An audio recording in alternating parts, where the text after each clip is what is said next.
America Iran మధ్య కాల్పుల విరమణ ఒప్పందం కుదిరినప్పటికీ హార్మూజ్ లో పరిస్థితులు ఉద్రిక్తంగానే ఉన్నాయి. ఈ జలసంధిలో నౌకల రాకపోకలు పూర్తి స్థాయిలో ప్రారంభం కాలేదు. లెబనాన్ పై ఇజ్రాయెల్ దాడులు కొనసాగడంతో హార్మూజ్ ను మళ్లీ ఇరాన్ మూసేసింది. ఈ నిర్ణయంతో అక్కడ రవాణా కార్యకలాపాలను తిరిగి ప్రారంభించాలని భావిస్తున్న దేశాలు కలవరపడుతున్నాయి. హార్మూజ్ లో తమ ఇస్లామిక్ రెవల్యూషనరీ గార్డ్ కోర్ భారీ సంఖ్యలో సీ మైన్స్ ను అమర్చినట్లుగా ఇరాన్ వెల్లడించింది. అక్కడెక్కడా వాటిని అమర్చారో తెలియజేస్తూ ప్రభుత్వ అనుబంధ వార్తా సంస్థలు ఒక చార్ట్ ను కూడా విడుదల చేశాయి. సీ మైన్స్ బారిన పడకుండా ఉండేందుకు ప్రయాణించాల్సిన మార్గాలను కూడా అందులో సూచించింది. ఇక హార్మూజ్ లో నౌకలు ఎక్కువగా ప్రయాణించే మార్గంలో సీ మైన్స్ అధికంగా ఉన్నట్లుగా చార్ట్ లో కనిపించింది.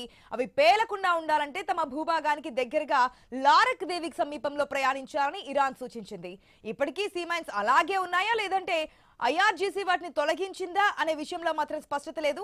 చార్టుపై ఫిబ్రవరి 28 నుంచి ఏప్రిల్ 9 వరకు అని ఉండడమే అందుకు కారణంగా కనిపిస్తోంది.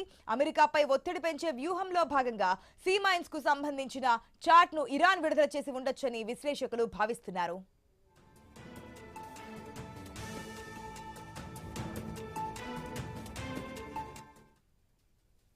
కాల్పుల విరమణ కుదిరాక తొలి రోజు హార్మూజ్ గుండా కేవలం 4 నౌకలే ప్రయాణించినట్లుగా కెప్లర్ నౌకా రవాణా ట్రాకింగ్ డేటా వెల్లడించింది. సరుకుతో నిండిన 184 ట్యాంకర్లు సహా 1000కి పైగా నౌకలు మంగళవారం నాటికి జలసంధికి సమీపంలో ఉన్నాయని తెలిపింది.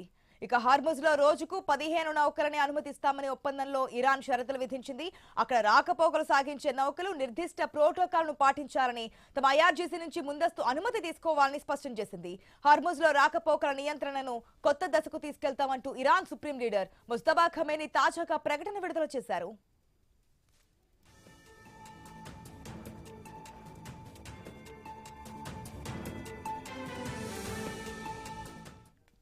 హార్మూజ్ లో చిక్కుకుపోయిన భారత నావికులకు కేంద్రం తాజాగా అడ్వైజరీ జారీ చేసింది. సమస్యాత్మక ప్రదేశాలకు దూరంగా ఉండాలని సూచించింది. నావికులు తమ కంపెనీల ప్రతినిధులు, అధికారులతో నిరంతరం సంప్రదింపులు జరుపుతూ ఉండాలని స్పష్టం చేసింది.